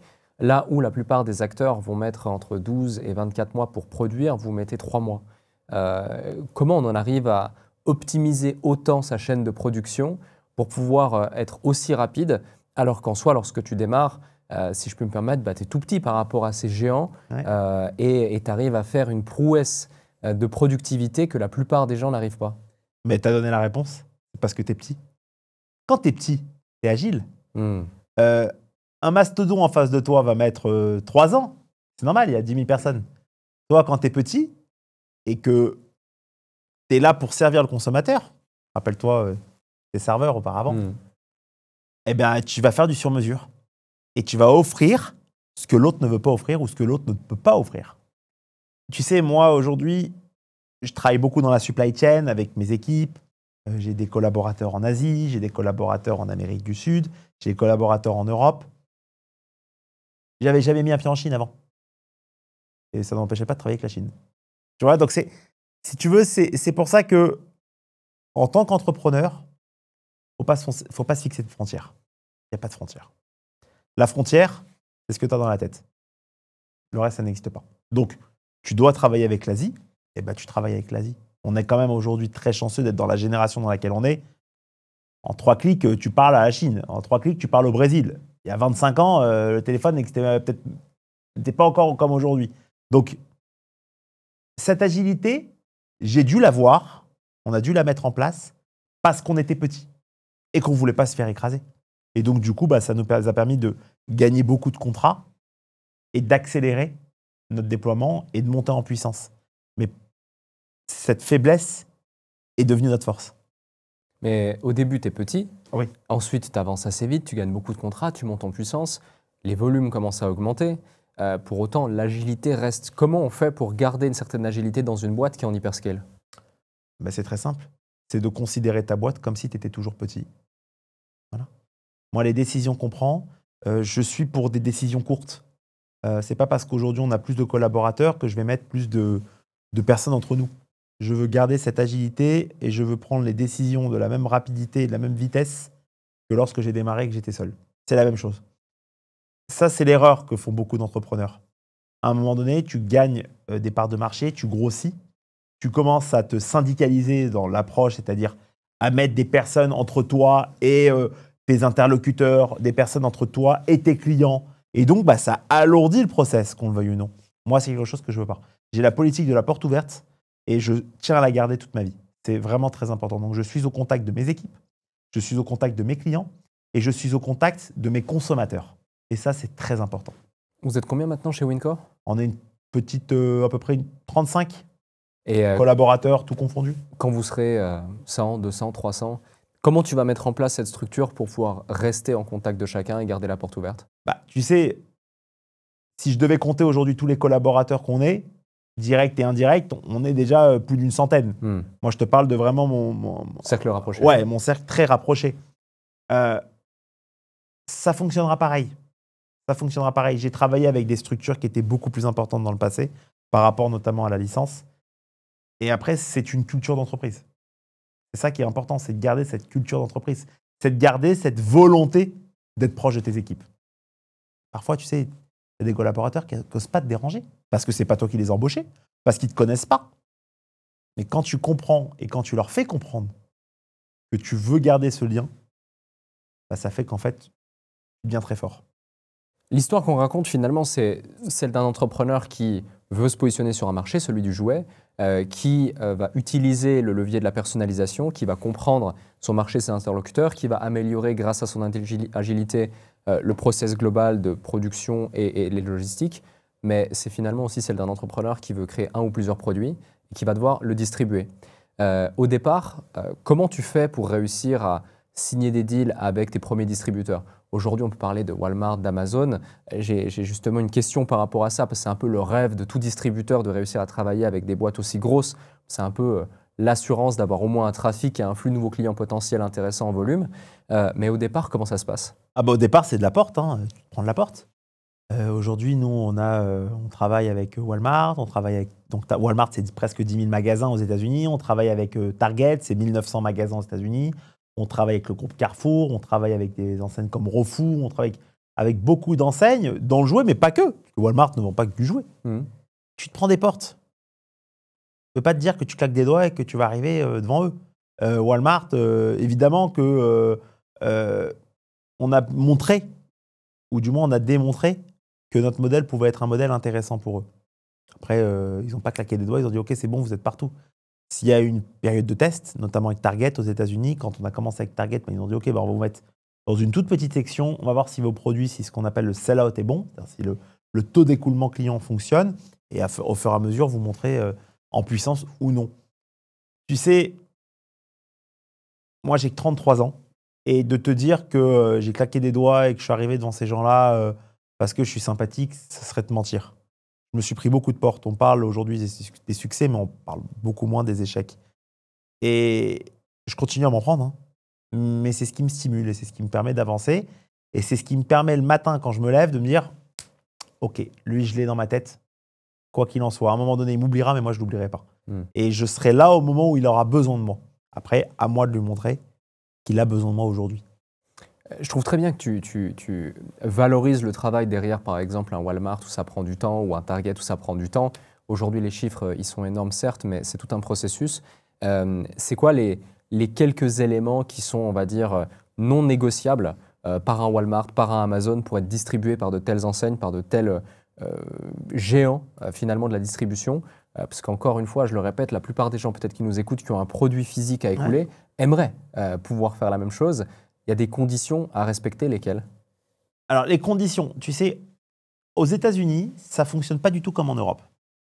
L'Européen, quand tu es face à un acheteur européen d'un magasin, d'une grande enseigne, il va fonctionner, je vais dire, un peu à l'émotion. C'est-à-dire que tu vas montrer ton produit, il va l'aimer, il va dire « je l'achète et je le veux dans mes magasins ». L'Américain ne fonctionne pas de la même façon. L'Américain fonctionne par data. C'est très spécifique, c'est horrible, mais c'est comme ça que ça fonctionne aux États-Unis, au même titre que le fameux credit score aux États-Unis quand tu arrives aux États-Unis et qu'on te donne un numéro de sécurité sociale et que tu as un track record.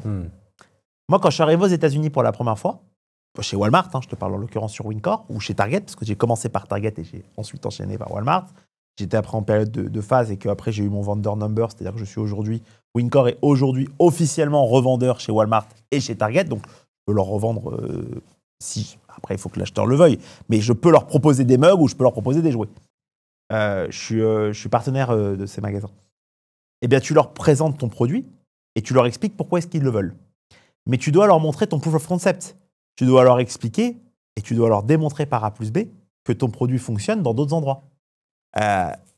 En l'occurrence, c'est comme ça que tu vas arriver dans ces magasins. Tu sais, l'Américain, il a le goût du risque. Il aime la nouveauté. Il n'est pas trouillard, mais il n'aime pas se ramasser. Donc, c'est une culture très différente. Mais aujourd'hui, tu sais, il y a beaucoup d'entrepreneurs avec lesquels je parle, qui rêvent d'aller chez Walmart, qui rêvent d'aller aux États-Unis, qui rêvent de vendre à Amazon aux États-Unis. Ils en rêvent, mais ils n'ont jamais essayé. Et c'est ça qui est très drôle. Mais, allez-y. Oui, mais on commence par quoi? Non, mais arrêtez de me dire on commence par quoi. Vous tapez sur Google comment vendre un produit sur Walmart et vous allez tomber sur un lien, vous allez tomber sur un formulaire que vous allez remplir. Alors, ça va vous faire chier parce qu'il y a 25 pages, mais à un moment donné, il faut le faire. Et on va vous donner certainement votre chance. Et si on ne vous donne pas votre chance, eh ben, il y a LinkedIn, il y a tous ces réseaux-là qui existent. Moi, c'est comme ça que ça s'est fait. Il n'y a pas eu de passe-droit. Les acheteurs de Walmart, aujourd'hui, j'ai noué des relations avec ces gens. Les acheteurs de Target, pareil. Je me suis tapé des allers-retours en avion à Minneapolis ou à Brentonville, où j'ai attendu 5 heures pour avoir un rendez-vous de 15 minutes. Oui, je me le suis coltiné, évidemment, sous la pluie. Mais ça fait partie de l'aventure entrepreneuriale. C'est ça la beauté de l'histoire, c'est de se dire, je me souviens de ces moments-là, aujourd'hui j'ai créé une relation de confiance, mais il y a tellement de projets Alec, en France, aujourd'hui, qui méritent de partir à l'international. Quand je vois tous les jours, tous ces projets qu'on me présente, sur Internet, sur Instagram, et je me dis, quel dommage! Pourquoi vous ne le lancez pas aux États-Unis? Mais je ne sais pas par quoi commencer, etc. Mais ce n'est pas plus dur aux États-Unis. Il faut arrêter de se mettre ça dans la tête. En fait, on nous a, depuis notre plus jeune âge, je te dis ça en tant que Français, on nous a mis une barrière. On dit non, balaye devant ta porte. Mais ça, c'est une phrase que je déteste. Il n'y a pas de porte.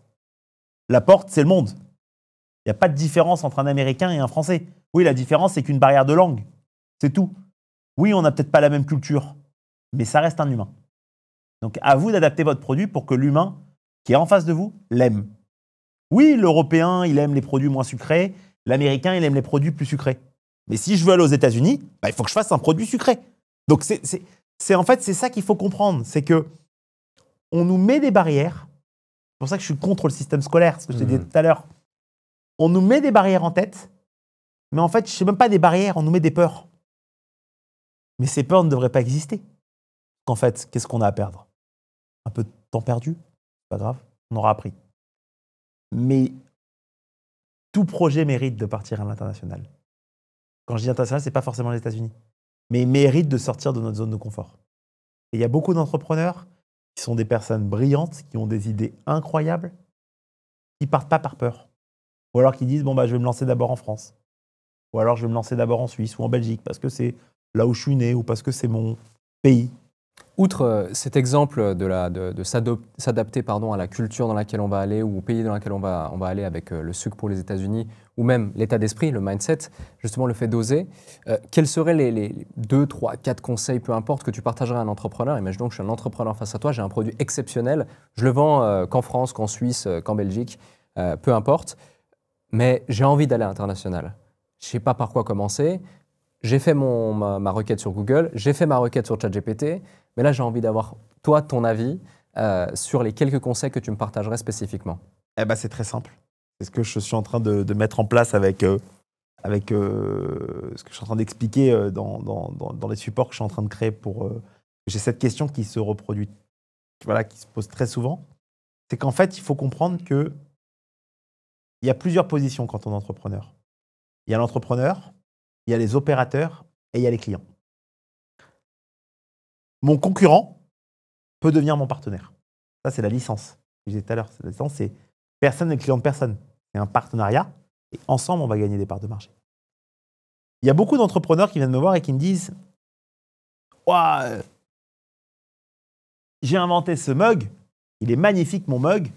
Et regarde, en Espagne, il y en a un, il le fait rouge, moi je l'ai fait noir. Et moi je suis sûr que si je vais en Espagne, je vais l'exploser. Un truc que j'entends tous les jours. Ok, ou aux États-Unis. Mais en fait, ce que cet entrepreneur n'a pas compris, c'est que cette personne qui veut exploser, plutôt que de rentrer en combat avec elle, elle va la voir et proposer de faire un deal ensemble. Un win-win. Et il aura, tu verras, je te jure, c'est quelque chose qui se reproduit très souvent. Parfois, tu as de très bonnes surprises. Pas dire parfois, pour dire presque parfois toujours. Tu as des opérateurs, et ces opérateurs peuvent être tes concurrents. Dans d'autres pays, pas dans ton marché, mais dans des pays où tu veux te développer. Donc aujourd'hui, moi, je me lance dans une industrie, dans du consumer. J'ai un produit qui fonctionne en France ou que je veux lancer en France ou que je veux lancer en Espagne ou en Italie ou au Brésil. Et ben, tu peux trouver des opérateurs avec des entreprises qui font la même chose que toi. Pas le même produit, mais la même chose que toi. J'ai beaucoup de gens qui me disent « Ouais, mais si je leur présente, ils vont me copier. »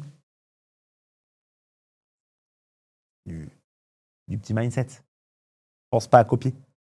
Dis-toi que tu vas lui faire gagner beaucoup d'argent, que tu vas en développer 50 et que tu vas devenir 50% de son volume d'affaires à la fin de l'année. C'est ça qu'il faut dire. C'est pas dire je ne vais pas lui présenter mon. Tu sais, j'ai plein de gens qui me disent je suis sur un projet. Top. C'est quoi ton projet? Je ne parle pas pour l'instant. Mais ça me fait rire. Tu vois ce que je veux dire? Moi, tu me dis tu es sur un projet, je vais te dire oui ou non.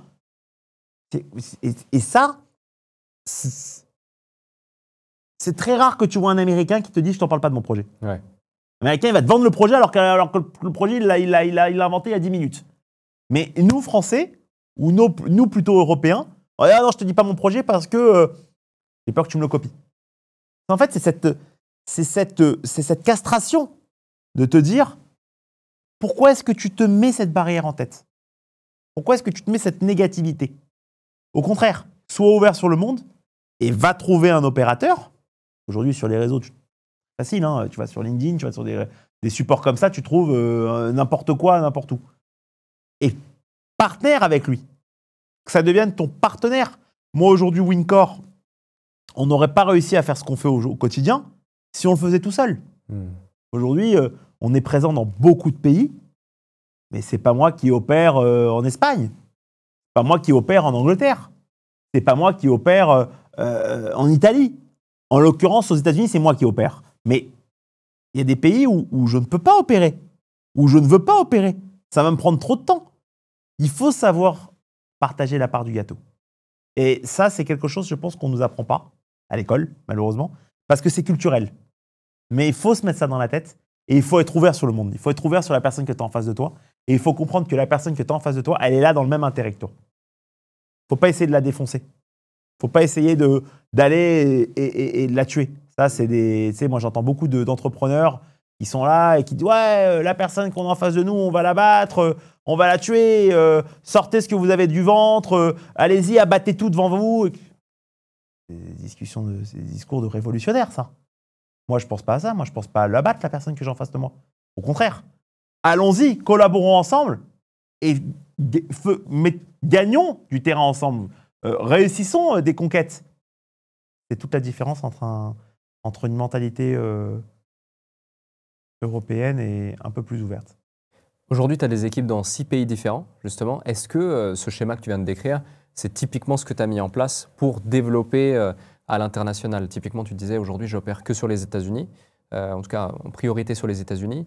Ce système de partenariat, tu as un exemple en particulier qui t'a permis de débloquer des parts de marché? Beaucoup. Je peux te donner des exemples. J'en ai beaucoup. Aujourd'hui, on travaille aux Philippines. Ok, tu vois, comme si demain matin, je me levais et je disais, je vais aller aux Philippines. On travaille avec un partenaire qui s'appelle Banqi, qui est un opérateur philippin et qui opère aux Philippines au nom de Wincor. On travaille avec des opérateurs comme Bandai en Angleterre. On travaille avec des opérateurs comme Jactal dans le Benelux. Tu vois, heureusement. Tu vois, je ne t'ai pas dit, ouais, moi je vais aller prendre des parts de marché, je vais tuer tout le monde. Non, mais ça, c'est débile. Enfin, je pense, moi au contraire, moi je suis sur une ouverture d'esprit, je suis sur une ouverture sur le monde, et ensemble, allons-y. Mais pas tout seul. Pas seul contre tous. Moi, je ne veux pas abattre la personne que j'ai en face de moi. Je veux de mal à personne, même pas à mes concurrents. Je veux gagner ma vie. Je veux qu'Wincore aille au bout de sa mission et que tout le monde soit heureux. Imaginons typiquement, tu as un acteur sur un marché que tu veux développer. Tu dois mettre en place un deal, win-win comme tu l'as évoqué. Je prends vraiment cet exemple parce que je trouve intéressant, notamment parce que on n'est même pas dans une démarche de M&A direct où tu veux acquérir la boîte et l'intégrer, mais plus où tu veux faire un deal gagnant-gagnant. C'est quoi le type de deal que tu vas mettre en place? Je sais que par exemple, tu préfères avoir 10% de marge, mais beaucoup plus de volume, notamment aussi, j'imagine, dans la lignée de ta mission, où le but, c'est d'apporter de la joie, de l'émotion, le sourire, du bonheur à tous ces enfants ou toutes les personnes qui vont profiter de ces jouets. Mais plus d'un point de vue purement business, dans une stratégie de développement, comment tu t'y prends dans le cadre de cet exemple, Bandai, qui est assez connu en Angleterre ou même aux Philippines, celui dont tu as pris l'exemple. Banqui. Exactement, Banqui. Comment tu fonctionnes? C'est-à-dire qu'en fait, je vais contacter cet opérateur, Ouais. je vais présenter ce que je fais. Cet opérateur a un travail, c'est-à-dire que vraiment, c'est son métier de distribuer des marques, ou c'est son métier de distribuer des jouets, ou demain, ce sera peut-être des bouteilles d'eau, enfin, je ne sais pas. Et en fait, c'est d'expliquer qu'on n'est pas là dans le cadre de prendre leur monopole, entre guillemets, mais c'est au contraire de trouver un modèle qui soit win-win, gagnant-gagnant, pour que ça fonctionne. Enfin, c'est exactement ce que j'ai vu dans la licence. Tu vois, un Paramount, il se dit pas, je veux fabriquer mes chaussettes. Je veux pas, ah bah oui, mais moi, si je fabriquais les baskets, j'en vendrais plus, je gagnerais plus d'argent. Oui, mais tu ferais pas ça dans 500 catégories. Donc, à un moment donné, tu vois, il faut cette ouverture d'esprit. Et moi, c'est par rapport à la licence que j'ai appris ça. Alors, en fait, je me suis dit, n'essaye pas de prendre le pain de la bouche de la personne que tu as en face de toi. Excuse-moi de te dire ça, mais je ne cherche pas à être un révolutionnaire. Je cherche à révolutionner l'industrie. C'est pas pareil. Je ne cherche pas à tuer mon concurrent. Je cherche à prendre des parts de marché. C'est pas la même chose. C'est culturel et c'est différent. Après, oui, dans le travail, je peux être dur, je peux être autoritaire, je peux être peut-être parfois excessif, je peux être très agressif. Ça n'a rien à voir. Tu comprends ce que je parle là, Alex? C'est que, en fait, c'est ça qu'il faut comprendre, c'est que quand tu développes ton activité, tu la développes pas seule, ton activité. Et tu noues des partenariats. Tu crées ces liens avec ces personnes, tu crées ces liens avec ces sociétés externes. Et moi, je ne cherche pas à racheter des concurrents. Je cherche à m'associer avec mes concurrents et à gagner des parts de marché ensemble. Dit comme tu l'expliques, je comprends bien l'enjeu, je comprends bien les détails, mais je veux vraiment que ceux qui nous écoutent comprennent les éléments et puissent peut-être répliquer tout ou partie de cette stratégie qui fait aussi le succès du déploiement et du développement de Wyncore. Comment tu structures le deal pour qu'il le voit vraiment comme un intérêt? Parce que, imaginons, moi je suis sur mon marché, Ouais. je vois, tu es énorme aux États-Unis, tu es distribué dans 15 000, Walmart et j'en passe, etc. Je me dis, OK, il est en place. Mais moi, j'ai mon monopole dans mon pays, je vends déjà mes produits, je vends déjà mes licences. Je te vois effectivement comme un nouvel acteur. Soit tu vas venir faire ton marketing, tu vas trouver tes distributions, tu vas peut-être devoir créer ton usine, mais tu vas le faire au bout de 2 ans, 3 ans, etc. Ou soit on s'associe effectivement. Mais je peux aussi dire non et effectivement continuer à faire ce que je fais. Donc, c'est quoi qui pèse dans la balance? Est-ce que c'est parce que tes produits sont uniques? Est-ce que c'est parce que tu as une approche spécifique? Est-ce que c'est parce que tu viens apporter, peut-être avec des licences, une exclusivité liée à une exclusivité des licences? Parce que finalement, on reste dans un monde du business. Oui, je suis d'accord, le but, c'est pas forcément d'écraser tout le monde et autres, mais ça reste quand même la jungle. Où c'est un peu la loi du plus fort parfois, et il faut quand même, il y a cette réalité économique qui fait que pas tout le monde peut réussir en claquant des doigts. Et donc, on a tous nos forces, nos faiblesses, nos enjeux. Toi, comment tu t'y prends et quels seraient les conseils que tu donnerais à un entrepreneur qui veut pénétrer un marché en s'associant avec un potentiel acteur, pas forcément concurrent parce qu'ils ne le sont pas encore, mais acteur, et lui faire comprendre que aujourd'hui, vous pouvez être partenaire, mais si ça ne se passe pas comme ça, demain, vous pourriez être concurrent. Absolument. Mais tu sais, c'est quand tu développes ton produit, déjà tout démarre du produit. Il faut que tu aies un produit qui corresponde, entre guillemets, à ce que les gens veulent. Oui, surtout dans le pays dans lequel tu souhaites te lancer. Donc, en l'occurrence, tu as un product market fit parce que tu es déjà présent dans d'autres pays et tu leur présentes un track record. Oui, mais des produits que je vais vendre au Walmart aux États-Unis, c'est des produits que je ne vais pas vendre en Europe. Vice-versa. Des produits que je vends aux Philippines, par exemple, avec mon partenaire qui s'appelle Banqi, c'est un produit que je ne vais pas forcément vendre en Allemagne. Ok. Tu vois, il y a quand même aussi un problème de culture. Donc, tu viens avec un concept directement?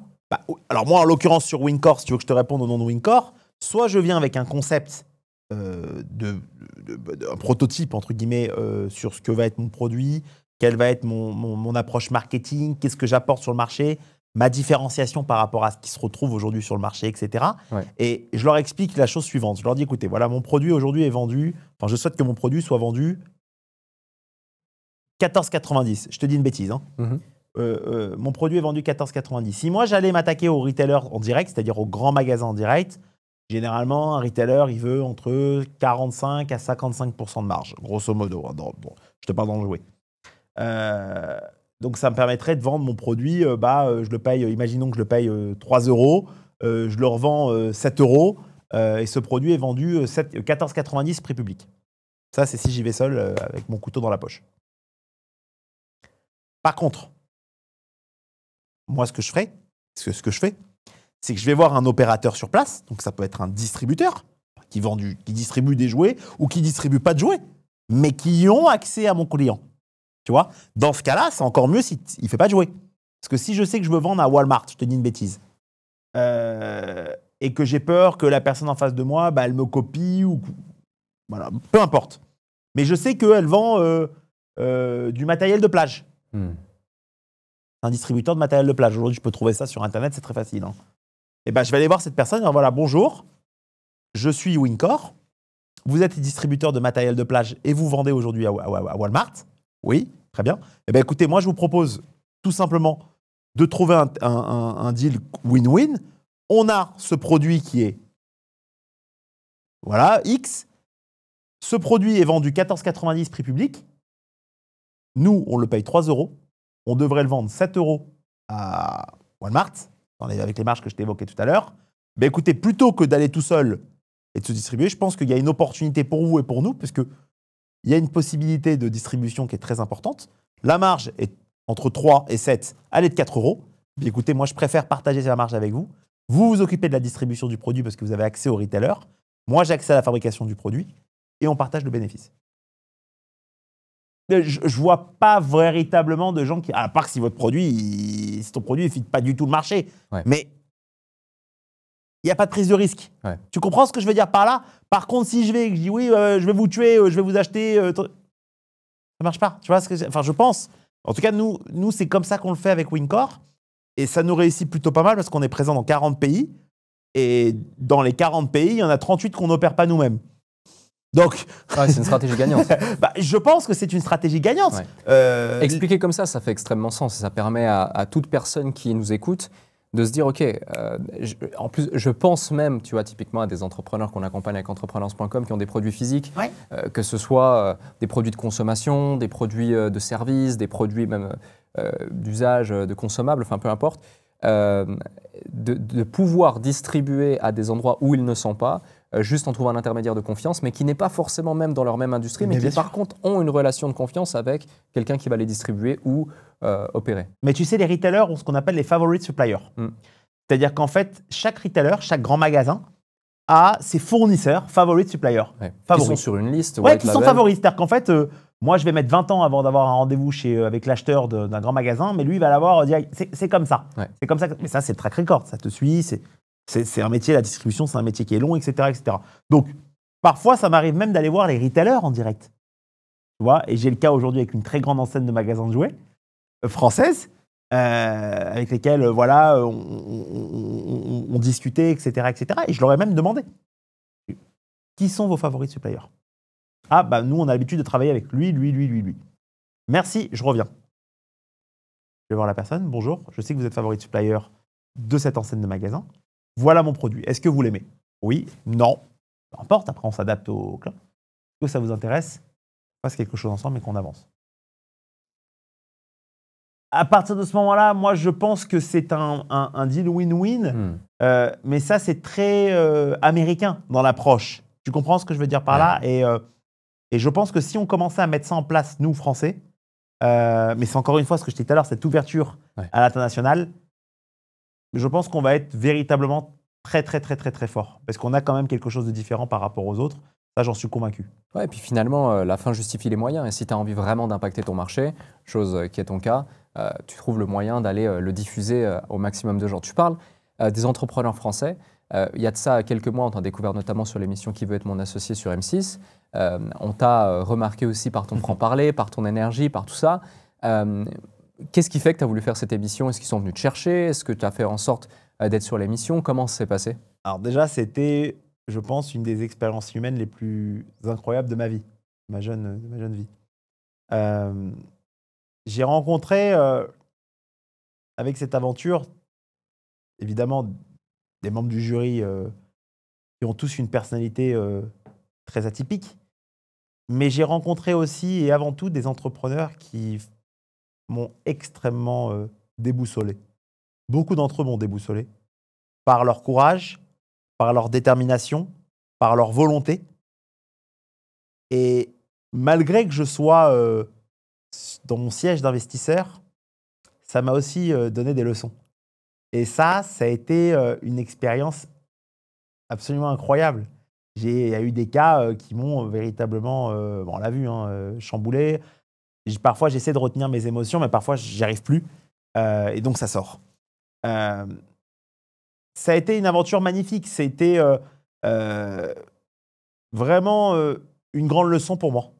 Une grande leçon pour moi. J'ai rencontré, comme je te disais, des entrepreneurs qui avaient tous des histoires. Et en fait, c'est à ce moment-là que tu te dis qu'en fait, chaque individu est unique. Et ça, c'est juste extraordinaire. C'est quoi la grande leçon que tu retiens? Tu parles de leçons qui t'ont été offertes ou de déclics ou de prise de conscience par rapport à certains entrepreneurs qui étaient devant vos sièges alignés. Tu penses à qui et à quoi en particulier là? Bah moi, je me trouve déterminé. Mais alors, je me rends compte que je suis un enfant de cœur par rapport à certaines personnes qui étaient venues. Des personnes qui viennent après 10 ans dans le même projet. Des personnes qui sont là, qui ont eu des problèmes de vie et qui ont, malgré la souffrance, créé un business. Non pas comme une source de revenus volontaire, mais comme un échappatoire. Il y a eu plusieurs cas qui m'ont véritablement chamboulé. Si tu devais citer un cas? Il y a eu Sécure Clé, la personne qui a eu un cancer, qui a dit que j'ai accompagné d'ailleurs avec mon ami Jean-Michel Caram. Enfin, il y a eu tellement de cas. Majou. Il y a eu vraiment des personnes qui sont venues avec des cicatrices. Moi, c'est ces personnes-là qui m'ont intéressé. Je suis venu dans cette émission véritablement pour rencontrer ces personnes-là. Tu vois, Artenriel, le garçon, il a connu l'harcèlement. Tu vois, il a connu l'harcèlement, il a décidé de lancer une marque de vêtements. Voilà, il y a eu beaucoup de projets. Il y en a eu beaucoup que je n'ai pas accompagnés. Parce que je ne peux pas accompagner tous les projets parce que j'aime me rendre utile dans les projets dans lesquels j'accompagne. Mais qui ont véritablement fait preuve de modèles de... Je ne parle pas de résilience, parce que je n'aime pas le mot résilience. Le mot résilience, je pense que tu l'utilises quand tu es dans un lit d'hôpital, mais qui ont fait preuve de courage. Et chapeau.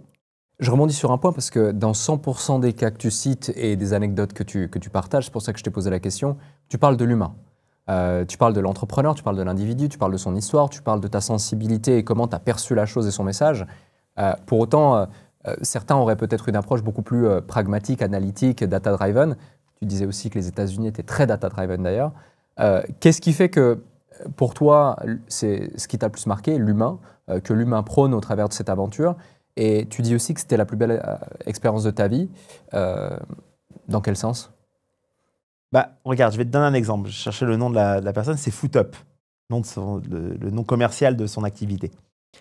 Cette personne, elle est hôtesse de l'air. Elle a des enfants qui tapent du pied dans la voiture pendant qu'elle conduit. À la suite de ça, elle se dit, bon, bah, je vais lancer un support pour poser les pieds pour les sièges auto. Ça fait, je crois, 10 ans qu'elle est sur ce projet. Projet de support pour pieds pour siège auto. Elle est hôtesse de l'air. c'est pas un métier facile. Hein. Nous, quand on part aux États-Unis ou quand on part dans un endroit à 3 heures d'avion, on est déglingué pendant 2 jours. Et ça, 3 fois par jour, la femme. Hein. Ce sont ces gens-là qui m'inspirent. Tu comprends? Je puise l'énergie, je puise leur énergie. Et en fait, ces gens-là me stimulent. Me stimulent parce que je me dis, en fait, je crois qu'il y a plus déterminé que moi. Et je trouve ça juste incroyable. Ce passage dans l'émission, qu'est-ce que ça a changé dans ta vie? Ça n'a pas changé ma vie, mais ça m'a apporté beaucoup de choses. Ça m'a apporté beaucoup de choses parce que je me suis rendu compte qu'en fait, beaucoup d'entrepreneurs entreprennent comme un remède. Tu vois, Otto, personne allait tomber dans la piscine, elle est devenue tétraplégique. Le papa a créé une solution pour l'hébergement pour des personnes handicapées. Mais si son fils n'était pas tombé dans la piscine, qu'est-ce qu'elle aurait été sa vie aujourd'hui? Il continue dans l'immobilier, je me souviens, il était dans l'immobilier. Tu vois, en fait, c'est ce changement de vie qui arrive soudainement, qui est soudain et qui te crée un nouvel avenir. Et en fait, ce que j'ai trouvé remarquable dans cette émission, c'est qu'on est véritablement en situation réelle.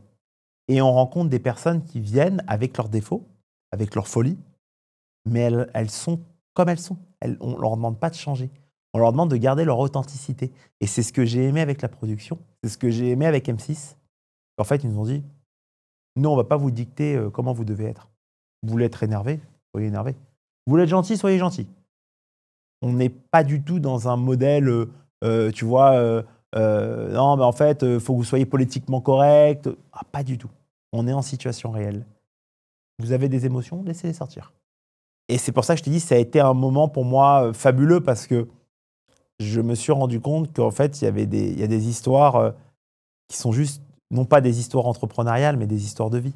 Il y a un point, tu dis que certains entreprennent comme si c'était leur remède. De l'autre côté, tu dis aussi que le jouet peut guérir le monde. Ça peut paraître naïf pour certains, mais toi, tu l'assumes à fond, complètement. Qu'est-ce que tu essaies de réparer à travers tout ce que tu fais aujourd'hui? C'est une psychanalyse là que tu me fais. Moi, je te pose la question. Tu me feras pas pleurer aujourd'hui.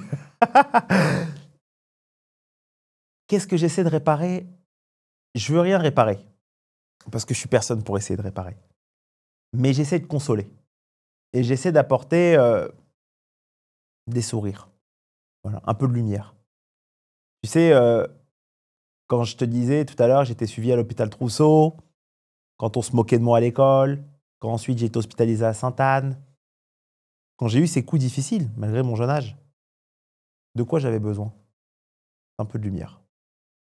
Ne serait-ce qu'un peu de réconfort en me disant peut-être qu'un jour tu te sortiras de là. Et je pense que le jouet a cette faculté.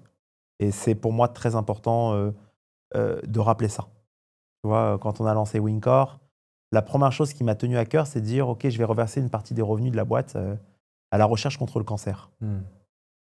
Et j'ai trop de personnes autour de moi qui sont malades. Trop. Et je passe mes journées là-dedans. Des amis, des proches, de la famille. Et en fait, pour moi, c'était symbolique d'associer du jouet à la recherche contre une maladie. Tu vois, pour moi, en fait, c'est un peu comme dans Dragon Ball Z, tu sais, quand tu veux faire Kamehameha. C'est cet alliage, entre guillemets, entre ces deux contrastes. La fusion des deux mondes. Ouais. Tu le dis aussi d'ailleurs dans l'émission, lorsque tu t'apprêtes à investir, tu dis que tu veux reverser 10% des gains personnels que tu vas faire à des associations. Outre ce geste, qui est un beau geste, qu'est-ce qui fait que lorsque tu as ces entrepreneurs face à toi, tu te dis je vais miser sur lui ou sur elle? Je te pose la question parce que, outre la partie humain, j'imagine qu'il y a aussi une vraie réflexion business et des enjeux qui est capitale. La plupart des gens qui nous écoutent sont des entrepreneurs. Certains, à un moment donné, veulent lever des fonds. Dans tous les cas, ils veulent valider leur idée de business pour ceux qui ne sont pas encore lancés. Pour ceux qui sont lancés, c'est toujours bien d'ajuster et de voir s'ils sont sur la bonne ligne. Toi, en tant qu'entrepreneur, en tant qu'investisseur, lorsque tu prends ce rôle, et puis aujourd'hui, tu investis aussi dans des startups et différentes boîtes, c'est quoi l'élément qui fait que tu te dis j'ai envie de miser sur cette personne, j'ai envie de miser sur cette boîte, j'ai envie de suivre ce projet? C'est cicatrices. je mise pas sur un entrepreneur qui n'a pas eu de cicatrice. Ça m'arrive très rarement. Alors, je suis pas... tu sais, il y a des gens qui investissent avec des tableaux Excel, il y a des gens qui investissent avec leur poche, et il y en a qui investissent avec leur cœur. Je serai certainement pas le plus riche de tous. Pas grave, je m'en fous. Moi, je veux investir dans des histoires humaines. Je veux investir dans des aventures. Et parfois, dans l'émission, je challengeais les personnes que j'avais en face de moi en négociant véritablement difficilement leur valo, en essayant de les mettre un petit peu, si tu veux, face au mur pour comprendre. Et ça a été le cas notamment avec Secure Clé. Secure Clé, il y a eu une discussion, une négociation qui a été très difficile. Et une fois que la diffusion a été terminée et que l'enregistrement a été terminé, eh bien, on s'est retrouvés autour d'une table et j'ai proposé de reverser une partie de mes revenus à la recherche contre le cancer, à l'Institut Gustave Roussy. Et ça a été fait, ça a été acté. Et pourtant, ça n'a pas été enregistré pendant l'émission. Jean-Michel Caram, pareil, mon ami, a accepté de me suivre dans cette démarche. Mais c'est ça que j'aime. Tu comprends ce que j'ai par là? C'est de véritablement voir qu'est-ce que la personne a au fond de ses tripes. Tu vois, c'est quoi ton histoire? Et la personne de chez Secure Clé, en l'occurrence, elle avait eu un cancer. Je peux le dire aujourd'hui parce qu'elle en a parlé ouvertement et elle s'est dit, si je sors de ce lit d'hôpital, eh ben, je remonterai une boîte. Et c'est comme ça qu'est née Secure Clé. Donc il y a une histoire humaine derrière. Moi, c'est ça que j'aime. C'est ces histoires humaines. C'est pas de dire, oui, voilà, j'ai un modèle, etc. Évidemment que je ne suis pas là pour perdre de l'argent. Évidemment. Mais une chose est sûre, c'est que je ne connais pas d'entrepreneur qui ne pivote pas à un moment donné. Donc, comme moi, j'ai pivoté parce que j'ai eu mes problèmes de santé, et j'aurais peut-être pas pivoté de la même façon si je ne les avais pas eus. Ce sont mes cicatrices qui aujourd'hui me font avancer. Et bah, l'entrepreneur que j'ai en face de moi, le fait qu'il ait des cicatrices, je sais qu'il prendra peut-être pas les mêmes décisions que s'il n'en avait pas eu. Je rebondis sur ce que tu viens de dire parce que d'après ton propos, tu dis il y a 3 façons d'investir. Je retiens celle qui te concerne et tu me dis si je me trompe, mais j'en comprends que tu investis plus avec le cœur. Mais pour autant, la plupart des gens et peut-être des téléspectateurs, lorsqu'ils se disent ça et qu'ils entendent ça, ils se disent oui, mais alors pourquoi, si tu investis avec le cœur, donc les émotions, tu vas négocier aussi dur? Alors, entre toi et moi, j'ai bien compris que le but, c'est de tester l'entrepreneur, challenger, voir si vraiment il a envie et qu'il est prêt à avancer avec toi. Et c'est normal. Mais du coup, l'idée de ma question, c'est de réconcilier en fait la perception des gens entre on peut aimer profondément un individu, un projet, une mission et une vision, tout en étant dur, parce qu'on sait qu'on est juste et parce qu'on sait que c'est pour son bien. Est-ce que c'est ta posture lorsque tu veux le challenger et tester s'il en a la capacité et réellement l'envie, ou est-ce qu'il y a autre chose? Non, pas que. Attends, je ne suis pas là pour me faire passer pour le bureau des pleurs. On est là pour faire du business ensemble. Mais il ne faut pas oublier une chose, c'est qu'une fois qu'on s'est tapé la main, c'est à la vie, à la mort. Donc, on est, je ne vais pas dire l'un contre l'autre, mais on est en situation de discussion. Après, que tu puisses négocier une valorisation, parce que tu détermines celle qui te paraît la plus cohérente. La personne en face de toi, elle va déterminer celle qui lui semble la plus cohérente pour lui.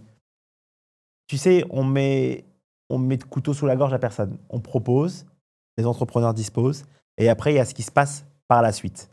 Moi, il y a des entrepreneurs aujourd'hui que j'ai accompagnés dans l'émission, et aujourd'hui, j'ai dit, bon, les amis, ce serait bien qu'on fasse ça, qu'on reverse ci, qu'on donne ça, qu'on crée un modèle spécialement dédié à une association que tout le monde connaît, avec un petit nœud. Voilà, donc il faut comprendre qu'on se tape la main. Donc j'aime bien aussi savoir à qui est-ce que j'ai affaire. Il y a des entrepreneurs qui ont dit non, moi je ne suis pas intéressé. Des entrepreneurs qui ont dit oui, c'est bon.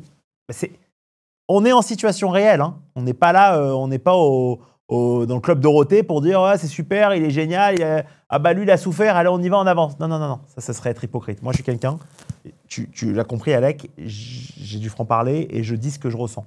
Et ça se voit généralement sur ma figure. On est là pour faire du business, pour collaborer ensemble et pour avancer. Après, c'est un mariage, il faut que ça marche.